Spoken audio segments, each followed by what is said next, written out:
Kottayam നഗരഹൃദയത്തിൽ Baker junction സമീപം ഇരുമ്പിന്റെ വലിയൊരു കൂടുണ്ട്. ആകാശപാത എന്ന വലിയ ഒരു പ്രൊജക്ടിന്റെ ഭാഗമായി നിർമ്മിച്ച ഒന്നാണ്. ഇപ്പോൾ അത് ഇരുമ്പ് അസ്ഥികൂടം പോലെ നിൽക്കുന്നുണ്ട്. എന്നാൽ സംസ്ഥാന സർക്കാരിന്റെ ബജറ്റ് പ്രഖ്യാപനത്തിൽ സ്പീക്കർ അടക്കം ചിരിച്ചുപോയ ആകാശപാതയെക്കുറിച്ചുള്ള ഒരു പരാമർശത്തെക്കുറിച്ചാണ് വാർത്ത. കോട്ടയം നഗരഹൃദയത്തിൽ കഴിഞ്ഞ 10 വർഷമായി തുരുമ്പെടുത്ത് നിൽക്കുന്ന ആകാശപാതയുടെ നിർമ്മാണം പുനരാരംഭിക്കുമെന്ന വി ഡി സതീശന്റെ പ്രഖ്യാപനം വരുന്നു. ഇതാണ് ചിരി പടർത്തിയത്. നിലവിലെ സ്പീക്കറും കോട്ടയത്ത് നിന്നുള്ള നിയമസഭാംഗവുമായി തുടരുന്ന തിരുവഞ്ചൂർ രാധാകൃഷ്ണന്റെ സ്വപ്ന പദ്ധതിയായിരുന്നു ആകാശപാത. കോട്ടയം നഗരത്തിനൊരു പുതിയ മുഖച്ഛായ നൽകുക എന്നതായിരുന്നു തിരുവഞ്ചൂർ രാധാകൃഷ്ണൻ ലക്ഷ്യമിട്ടത്. ലിഫ്റ്റുകൾ, എസ്കലേറ്ററുകൾ, കറങ്ങുന്ന കസേര, വലിയ LED വാൾ തുടങ്ങി അത്യാധുനിക സജ്ജീകരണങ്ങളോടെയാണ് ഈ ആകാശപാത പ്രൊജക്ട് ചെയ്യപ്പെടുന്നത്. പക്ഷേ 2016 ഫെബ്രുവരിയിൽ തിരുവഞ്ചൂർ രാധാകൃഷ്ണന്റെ സ്വപ്ന പദ്ധതിയായി നിർമ്മാണം തുടങ്ങിയെങ്കിലും മാസങ്ങൾക്കുള്ളിൽ ഭരണമാറ്റം ഉണ്ടായതോടെ പണി പൂർണ്ണമായും നിലച്ചു.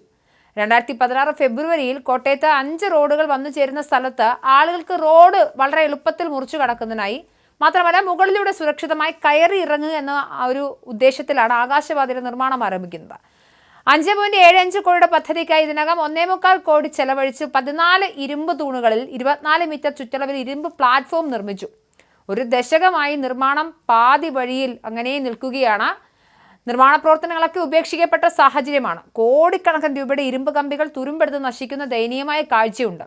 മാത്രമല്ല നിർമ്മിതിയുടെ സുരക്ഷയെക്കുറിച്ച് കനത്ത ആശങ്കയുമുണ്ട്. ഇത് പൊളിച്ചു നീക്കണമെന്ന് ഒരു വലിയ നിർദ്ദേശവും വിദഗ്ധ സമിതി റിപ്പോർട്ടുമൊക്കെ വന്നിട്ടുണ്ട്. 10 വർഷത്തെ കാലപ്പഴക്കവും തുരുമ്പും കാരണം കമ്പികൾക്കുണ്ടായ ബലക്ഷയം വലിയ വെല്ലുവിളിയും ഉയർത്തുന്നുണ്ട്.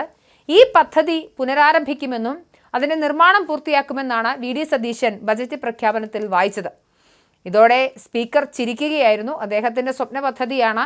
ഏറ്റവും അധികം തിരുവഞ്ചൂർ രാധാകൃഷ്ണൻ പഴി കേട്ടിട്ടുള്ള ഒരു വിഷയവും ആകാശപാത നിർമ്മാണമായിരുന്നു. എന്തായാലും പദ്ധതി പുനരാരംഭിക്കുമെന്നും അടിയന്തരമായി നിർമ്മാണം പൂർത്തിയാക്കുമെന്ന വി ഡി സതീശന്റെ പ്രഖ്യാപനം പ്രതീക്ഷ നൽകുന്നതാണ്. ചിരി പടർത്തിയ നിമിഷത്തിലെ വീഡിയോ കാണാം. കരുനാഗപ്പള്ളി, ചാലക്കുടി, മഞ്ചേശ്വരം എന്നിവിടങ്ങളിൽ റവന്യൂ ടവർ സ്ഥാപിക്കുന്നതിനും വടകര താലൂക്ക് ഓഫീസ് കെട്ടിടം നിർമ്മിക്കുന്നതിനും പണം വകയിരുത്തുന്നു.